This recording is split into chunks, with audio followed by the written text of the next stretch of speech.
हाँ जी बेटा, new day new test. आज हम दो क्वेश्चंस करेंगे अगेन। एक ट्रायल बैलेंस का क्वेश्चन करेंगे और एक लेजर का क्वेश्चन करेंगे। तो सबसे पहले ट्रायल बैलेंस का क्वेश्चन स्टार्ट करते हैं। फर्नीचर, इसका डेबिट बैलेंस होएगा। परचेजेस डेबिट होएगी। रिजर्व्स, किसी भी तरह का कोई भी रिजर्व हमारे इस टॉपिक में आएगा उसका बैलेंस क्रेडिट ही रहेगा। मैंने लास्ट लेक्चर में, लास्ट टेस्ट में भी बताया था, कोई भी रिजर्व हो या कोई भी प्रोविज़न हो उसका क्रेडिट बैलेंस होएगा। बिल्डिंग हमारा एसेट है तो डेबिट, कैपिटल क्रेडिट होता है हमेशा, कैश डेबिट, सेल्स हमारी इनकम है तो क्रेडिट, डेटर्स का डेबिट बैलेंस होएगा। कैपिटल रिजर्व, जैसी रिजर्व देखा तो आपने बोलना कि इसका क्रेडिट बैलेंस है। ओपनिंग स्टॉक, राजे मैं दो चीज़ों के ऊपर मार्क करूँगा, एक ये परचेजेस के ऊपर और एक ये ओपनिंग स्टॉक के ऊपर। एक और चीज़ है वो भी मैं क्लियर कर दूं, वो है क्लोजिंग स्टॉक। इन तीनों चीज़ों के बारे में अभी मैं आपको 2 मिनट वेट करना, मैं आपको बता रहा हूँ। डिबेंचर रिडम्पशन रिजर्व, जैसे ही आपने रिजर्व देखा तो इसका क्रेडिट बैलेंस होता है। सर ये डिबेंचर रिडम्पशन रिजर्व क्या होता है बेटा? ये डिबेंचर रिडम्पशन रिजर्व आपको जानने की ज़रूरत नहीं है क्योंकि ये 12th क्लास का पॉइंट है। तो बस आपने जैसे ही देखा कि ये रिजर्व है तो आपने अपने 11th क्लास के लिए उसको क्रेडिट लिख देना है। क्रेडिटर्स का क्रेडिट बैलेंस होएगा। बिल्स पेबल लाइबिलिटी है तो क्रेडिट बैलेंस होएगा। बिल्स रिसीवेबल एसेट है तो डेबिट बैलेंस होएगा। मैंने लेक्चर नंबर डे 3 में मैंने आपको एक चीज़ बताई थी कि अगर आपको COGS गिवन है तो आपने ओपनिंग स्टॉक को नहीं लेना, आपने परचेजेस को नहीं लेना और आपने क्लोजिंग स्टॉक को लेना है। और इसका कौन सा बैलेंस होता है? इसका डेबिट बैलेंस होता है और इसका भी डेबिट बैलेंस होता है। लेकिन आज मेरे क्वेश्चन में COGS नहीं है, ये हमने इससे पिछले टेस्ट में सीखा था। तो आज क्या है? आज मेरे क्वेश्चन में COGS नहीं है। आज मेरे क्वेश्चन में एक ओपनिंग स्टॉक गिवन है, एक परचेजेस गिवन है, ये तीनों मैंने एरो लगाए हुए हैं, और एक क्लोजिंग स्टॉक गिवन है। तो याद रखना इस चैप्टर में जब आपको ये तीनों चीज़ें गिवन होंगी तो ओपनिंग स्टॉक का डेबिट बैलेंस है, परचेजेस ऑब्वियसली डेबिट बैलेंस होएगा, और क्लोजिंग स्टॉक जो है ना उसको मुझे इग्नोर करना है। सर ऐसा क्यों? मतलब कि डे 3 में COGS वाला पॉइंट आ गया, आज के टेस्ट में ये वाला पॉइंट आ गया, तो ये हमें कैसे समझ में आएगा? तो मैंने कहा बेटा डे 4 के बाद मैं आपको एक लेक्चर दूंगा जिसके अंदर मैं ये दोनों पॉइंट्स बहुत अच्छे से एक्सप्लेन कर दूंगा।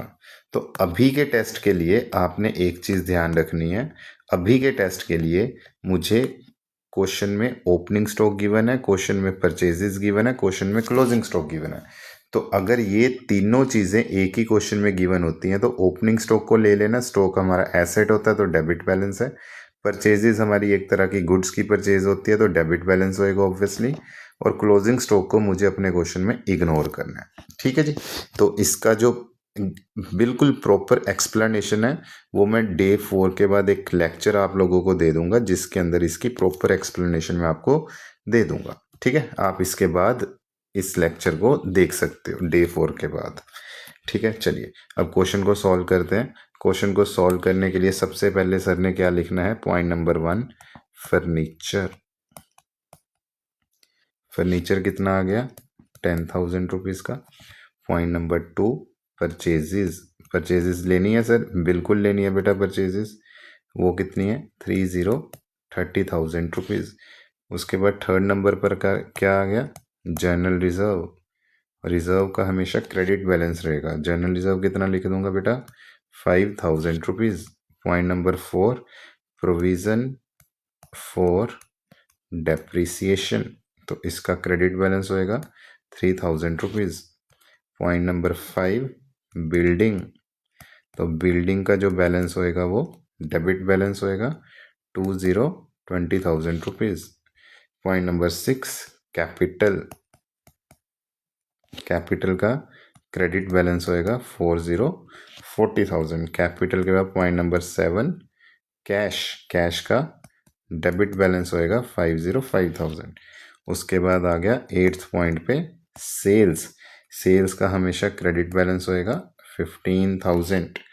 उसके बाद आ गया डेटर्स का हमेशा डेबिट बैलेंस रहेगा और डेटर्स का डेबिट बैलेंस कितना है 15,000 रुपीज़।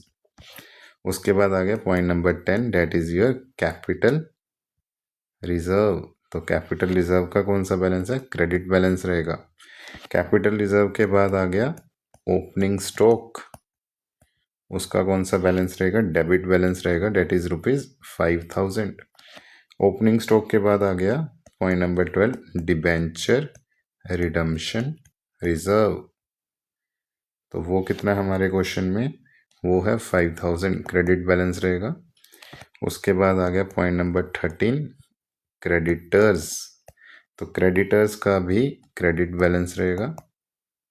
क्रेडिटर्स के बाद आ गया पॉइंट नंबर 14, क्लोजिंग स्टॉक, मुझे इग्नोर करना है। और क्लोजिंग स्टॉक के बाद मेरे पास आ गया बिल्स पेबल का क्रेडिट बैलेंस रहेगा। और पॉइंट नंबर 15 आ गया बिल्स रिसीवेबल, जिसका 20,000 डेबिट बैलेंस रहेगा। अब मुझे क्या करना है, अब मुझे दोनों साइड्स का टोटल लगाना है। चलिए 10 + 30 40 60 65 75 80 85 एंड 105,000, 1,05,000। इधर देखते हैं, 5 और 3 8,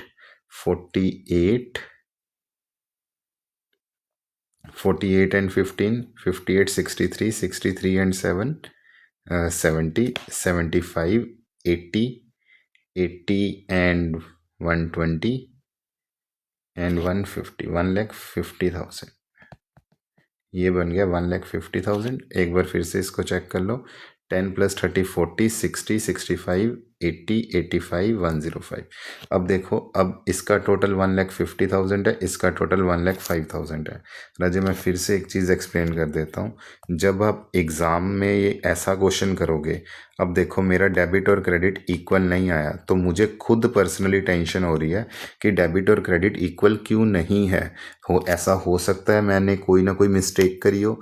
अब मुझे तो चेक करने के बाद कोई भी मिस्टेक नहीं मिली, मैंने कोई भी मिस्टेक नहीं करी।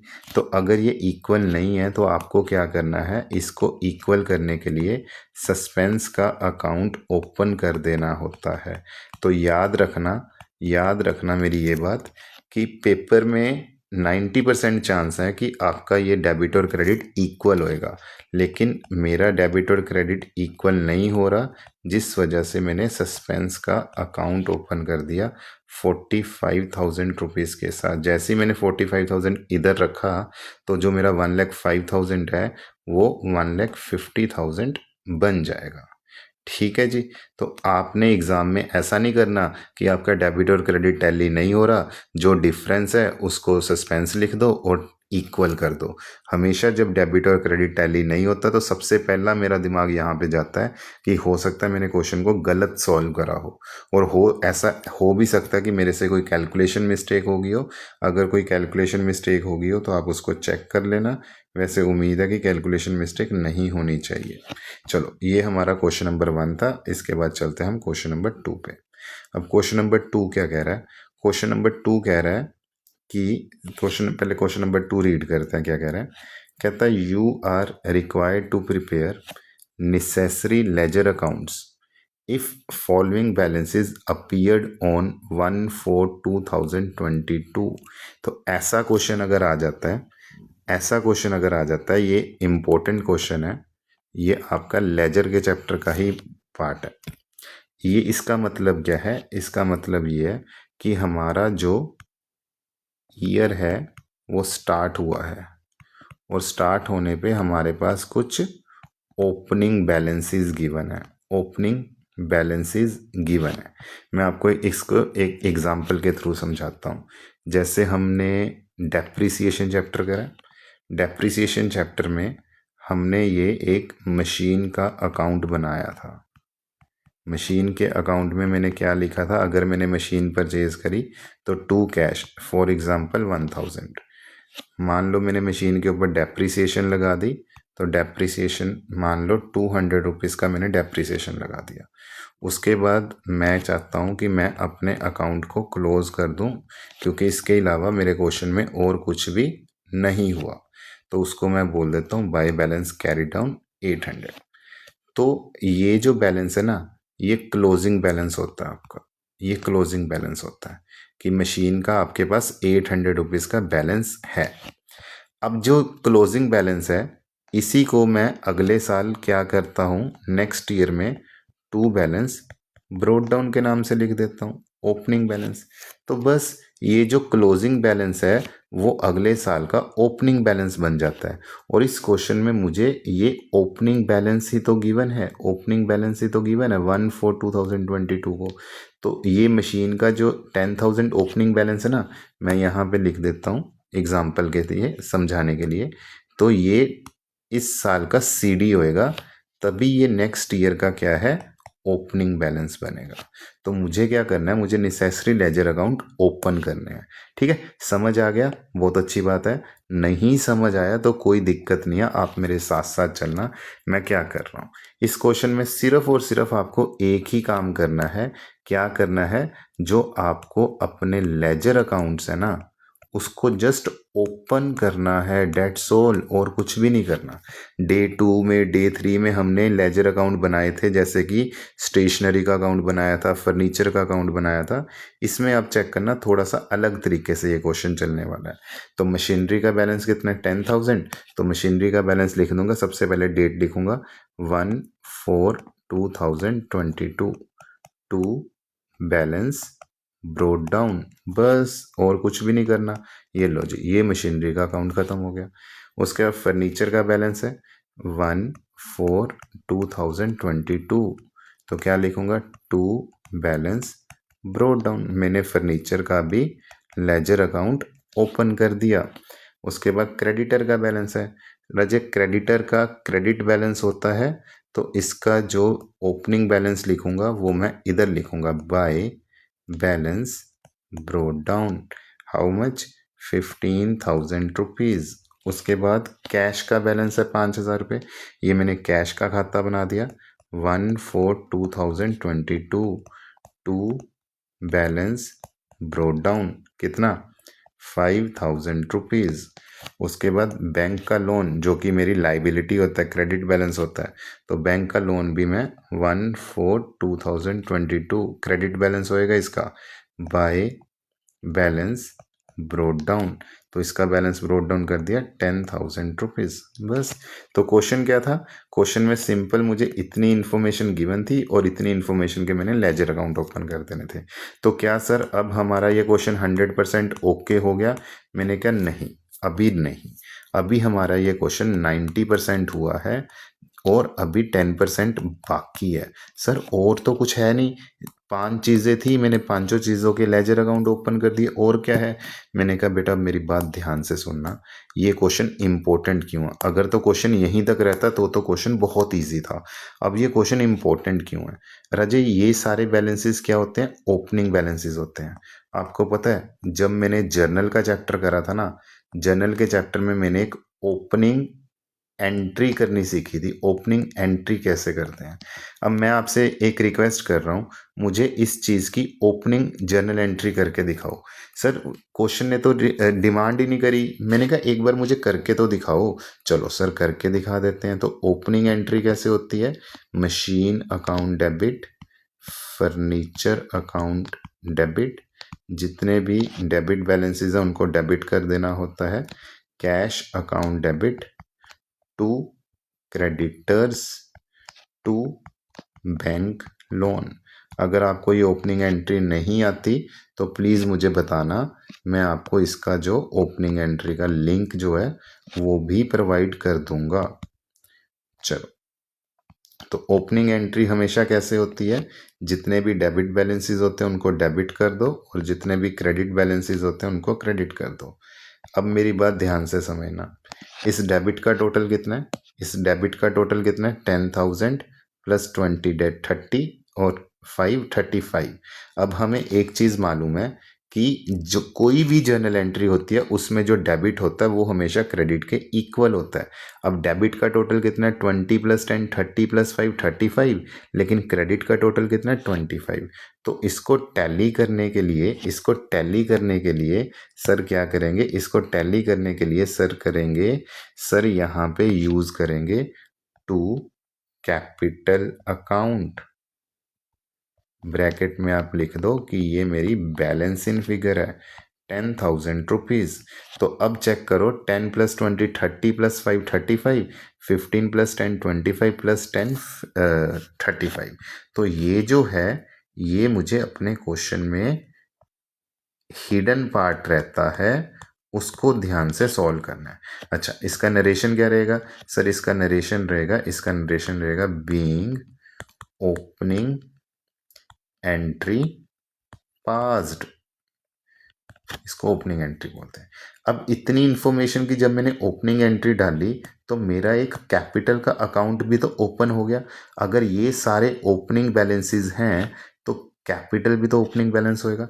अच्छा सर, यहाँ तक तो क्लियर हो गया। एक चीज़ बताओ मुझे, अगर मान लो ये 45,000 होता, मान लो क्रेडिटर 45,000 होता, फिर आप क्या करते? मैंने कहा ये लो, फिर मैं पता क्या करता, ये लो। अगर मान लो क्रेडिटर 45,000 होता तो 10 प्लस 20 30 प्लस 5 35 और ये कितना है 55। तो मैं यहाँ पे अपनी बैलेंस इन फिगर को पता क्या रख देता? बैलेंस इन फिगर को मैं गुडविल रख देता। गुडविल कितना रख देता? 55 है और इधर 35 है, तो गुडविल रख देता मैं 20,000 रुपीज़। और मेरा नरेशन क्या रहना था? मेरा नरेशन वही रहना था, बीइंग ओपनिंग एंट्री पास्ट। ठीक है। तो अब मैं आपसे क्या कहना चाह रहा हूँ? अब मैं आपसे ये कहना चाह रहा हूँ, लेकिन इस क्वेश्चन में ये 45 नहीं है, इस क्वेश्चन में ये 15,000 ही है। अब अगर ये 15,000 है तो मुझे इसको इक्वल करने के लिए इधर कैपिटल लिखना पड़ेगा 10,000 रुपीज़। तो अगर ये भी ओपनिंग बैलेंस है, ये भी ओपनिंग बैलेंस है, ये भी ओपनिंग बैलेंस है, ये भी ओपनिंग बैलेंस है, ये भी ओपनिंग बैलेंस है, तो कैपिटल का भी ये 10,000 जो है ये आपका एक ओपनिंग बैलेंस ही तो है। तो मुझे कैपिटल का भी एक लेजर अकाउंट ओपन करना पड़ेगा। ये लो, सर ने ओपन कर दिया कैपिटल अकाउंट। अब आपको पता ही है कैपिटल का जो बैलेंस होता है वो क्रेडिट होता है 1/4/2022 by balance brought down 10,000 rupees.